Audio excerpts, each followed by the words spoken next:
আসসালামু আলাইকুম ওয়া রাহমাতুল্লাহি ওয়া বারাকাতুহু। প্রিয় সত্য কথন চ্যানেলের শ্রোতা বন্ধুরা, আশা করি আল্লাহ তাআলার অশেষ রহমতে ও মেহেরবানিতে আপনারা সকলেই ভালো আছেন। দাজ্জাল দামেশকে পৌঁছার আগেই ইমাম মাহাদি দামেশকে আগমন করবেন এবং যুদ্ধের পূর্ণ প্রস্তুতি গ্রহণ করে সৈন্যবাহিনীকে বিন্যস্ত করবেন। যুদ্ধের অস্ত্রশস্ত্র, বাহন ইত্যাদি বন্টন করতে থাকবেন। এমন সময় ফজরের আজান হবে। লোকেরা নামাজের প্রস্তুতি নিতে থাকবে। তখন ঈসা আলাইহিস সালাম দুই ফেরেশতার কাঁধে হেলান দিয়ে আকাশ থেকে দামেশকের জামে মসজিদের পূর্ব মিনারে অবতরণ করবেন। তিনি ডাক দিয়ে বলবেন, সিঁড়ি নিয়ে এসো। লোকেরা তার জন্য সিঁড়ি নিয়ে আসবে। ঈসা আলাইহিস সালাম সিঁড়ি দিয়ে অবতরণ করবেন এবং ইমাম মাহাদির সঙ্গে সাক্ষাৎ করবেন। ইমাম মাহাদি অত্যন্ত বিনয়ী ও ভদ্র আচরণ করবেন। তিনি বলবেন, হে আল্লাহর নবী, আপনি ইমামতি করুন। ঈসা আলাইহিস সালাম বলবেন, না, আপনি ইমামতি করুন, কেননা আপনারা একে অপরের ইমাম। আর এই মর্যাদা আল্লাহ তাআলা এই উম্মতকেই দান করেছেন। সুবহানাল্লাহ। সুতরাং ইমাম মাহাদি নামাজ পড়াবেন আর ঈসা আলাইহিস সালাম তার ইক্তেদা করবেন। দাজ্জালের সঙ্গে লড়াই। নামাজের পর ইমাম মাহাদি ঈসা আলাইহিস সালামকে বলবেন, হে আল্লাহর নবী, সৈন্যবাহিনীর নেতৃত্ব আপনার হাতে ন্যস্ত করলাম। আপনি যেভাবে ইচ্ছে বাহিনী পরিচালনা করুন। ঈসা আলাইহিস সালাম বলবেন, না, এ দায়িত্ব আপনার হাতেই থাকুক। আমি তো এসেছি শুধু দাজ্জালকে হত্যা করতে, কেননা দাজ্জালের মৃত্যু আমার হাতে লেখা আছে। নির্বিঘ্নে সে রাতটি কেটে যাবে। প্রভাতে ইমাম মাহাদি সৈন্যবাহিনী নিয়ে রণাঙ্গনে আসবেন। ঈসা আলাইহিস সালাম বলবেন, আমার জন্যে ঘোড়া ও তীর আনো। আমি অভিশপ্ত দাজ্জাল থেকে জমিনকে পবিত্র করতে চাই। এরপর ঈসা আলাইহিস সালাম দাজ্জালের ওপর আর ইসলামী ফৌজ দাজ্জালের বাহিনীর ওপর আক্রমণ করবে। অত্যন্ত রক্তক্ষয়ী সংঘর্ষ ও প্রবল লড়াই হবে। যুদ্ধের সময় ঈসা আলাইহিস সালামের নিঃশ্বাসের এমন অলৌকিক বৈশিষ্ট্য হবে যে যত দূর তার দৃষ্টি যাবে তত দূর পর্যন্ত তার নিঃশ্বাস পৌঁছবে, আর যে কাফেরের গায়ে তা লাগবে সে ধ্বংস হয়ে যাবে। সুবহানাল্লাহ। দাজ্জালের পলায়ন। দাজ্জাল ঈসা আলাইহিস সালামের মোকাবিলার ভয়ে পালাবে। ঈসা আলাইহিস সালাম দাজ্জালের পশ্চাৎ বন্ধন করবেন। লুদ নামক স্থানে দাজ্জালকে ধরবেন এবং হত্যা করবেন। এরপর ফিরে এসে লোকেদের তার নিহত হওয়ার সুসংবাদ জানাবেন। হাদিসে আছে, ঈসা আলাইহিস সালাম যদি দাজ্জালকে হত্যা নাও করতেন, তবুও সে তার নিঃশ্বাসের কারণে এমনভাবে গলে যেত, লবণ যেভাবে পানিতে পড়লে গলে যায়। ইসলামী ফৌজ দাজ্জালের বাহিনীকে কচুকাটা করতে থাকবে। কেউ দাজ্জালের বাহিনীর ইহুদিদেরকে আশ্রয় দেবে না। এমনকি রাতের বেলা পাথর বা গাছের আড়ালে যদি কোনো ইহুদি আশ্রয় নেয়, তাহলে তাও বলে উঠবে, হে আল্লাহর বান্দারা, এই যে ইহুদি, একে ধরে হত্যা করো। দাজ্জালে ফিতনার 40 দিন। জমিনে দাজ্জালের ফিতনার সময়সীমা হবে 40 দিন। এ 40 দিনের প্রথম দিন হবে 1 বছর সমপরিমাণ, দ্বিতীয় দিন হবে 1 মাস সমপরিমাণ, তৃতীয় দিন হবে 1 সপ্তাহ সমপরিমাণ, আর অবশিষ্ট দিনগুলো সাধারণ দিনের মতোই হবে। কোনো কোনো বর্ণনায় রয়েছে, দিন দীর্ঘ হওয়ার কারণ হল দাজ্জালের প্রতি ইস্তিদ্রাজাস, কেননা দাজ্জাল সূর্যকে আবদ্ধ করতে চাইবে। তাই মহান আল্লাহ তার কুদরত দ্বারা দাজ্জালের মর্জি মোতাবেক সূর্যকে আটকে দেবেন। সাহাবায়ে কেরাম রাসূল সাল্লাল্লাহু আলাইহি সাল্লামকে জিজ্ঞেস করলেন, যে দিনটি 1 বছরের সমান দীর্ঘ হবে, সে দিন কি একদিনের নামাজ পড়তে হবে নাকি সারা বছরের নামাজ পড়তে হবে? নবী করিম সাল্লাল্লাহু আলাইহি সাল্লাম উত্তর দিলেন, অনুমান করে 1 বছরের নামাজই আদায় করতে হবে।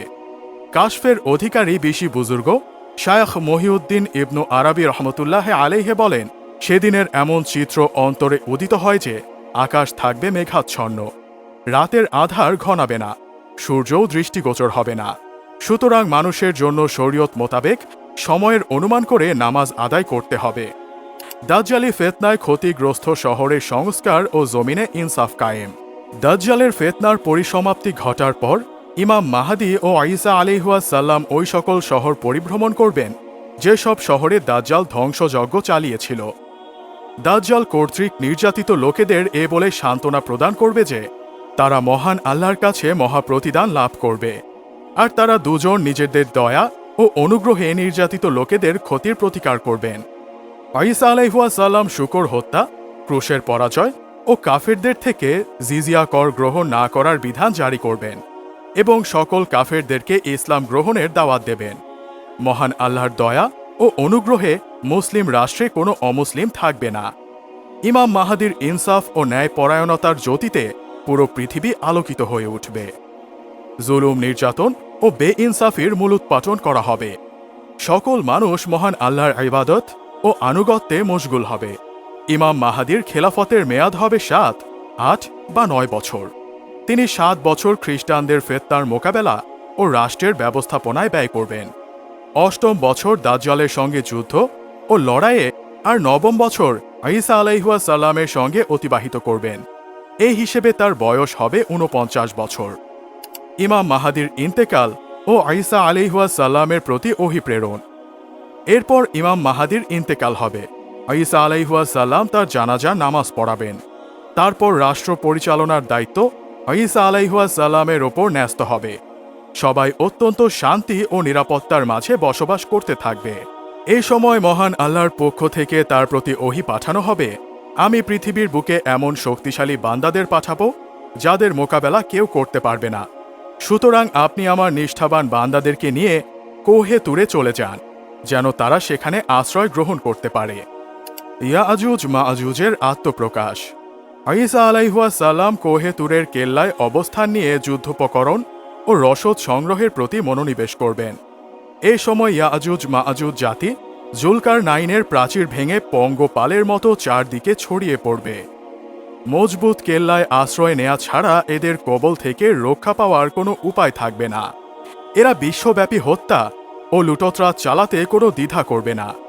ইয়াজুজ ও মাজুজ নূহ আলাইহিস সালামের পুত্র ইয়াফেসের বংশধর। এদের বসবাস উত্তর পূর্ব মেরুতে। তাদের উত্তর দিকে সাগর রয়েছে। এই সাগরের পানি অধিক শীতলতার কারণে এতটাই জমাট যে তাতে জাহাজ চলাচল অসম্ভব। সেখানের পূর্ব ও পশ্চিমে প্রাচীরের মতো বড় বড় পর্বত বিদ্যমান। সেখানে যাওয়া আসার কোনো পথ নেই। এই দুটি পর্বতের মাঝে একটি গিরিপথ ছিল। ইয়াজুজ মাজুজ সেখান থেকে বের হয়ে এপাশের লোকদের ধন সম্পদ লুটপাট করত। বাদশাহ জুলকারনাইন সেখানে একটি ইস্পাতের প্রাচীর নির্মাণ করে গিরিপথটি বন্ধ করে দেন। প্রাচীরটির উচ্চতা ছিল ওই 2 পাহাড়ের চূড়া পর্যন্ত, আর প্রস্থ ছিল 60 গজ। তারপর থেকে ইয়াজুজ ও মাজুজ দিনভর সে প্রাচীর বিদীর্ণ করায় লিপ্ত থাকে, কিন্তু রাতে মহান আল্লাহ তার কুদরত দ্বারা প্রাচীরকে আগের মতো করে দেন। জুলকারনাইন শব্দের অর্থ 2 শিং বিশিষ্ট।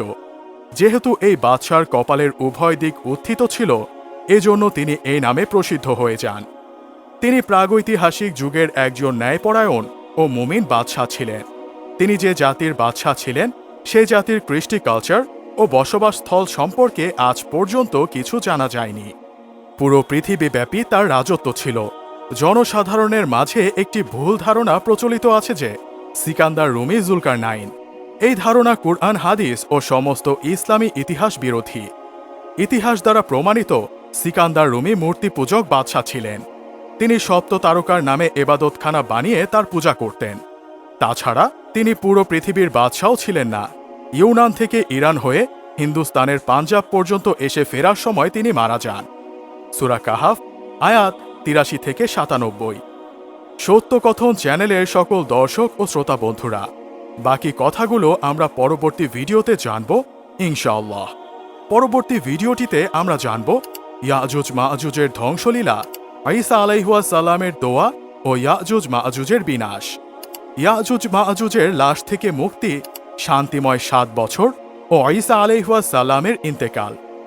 ঈসা আলাইহিস সালামের ইন্তেকাল পরবর্তী অবস্থা, তাকদীর অবিশ্বাসকারীদের বিনাশ ও বড় ধোয়া, সুদীর্ঘ রাত ও তওবার দরজা বন্ধ হওয়া, অদ্ভুত আকৃতির প্রাণীর আবির্ভাব, প্রাণী ও জড় পদার্থের মুখে কথা, হাবশীদের প্রাবল্য ও লোকদের সামনে জড়ো হওয়া।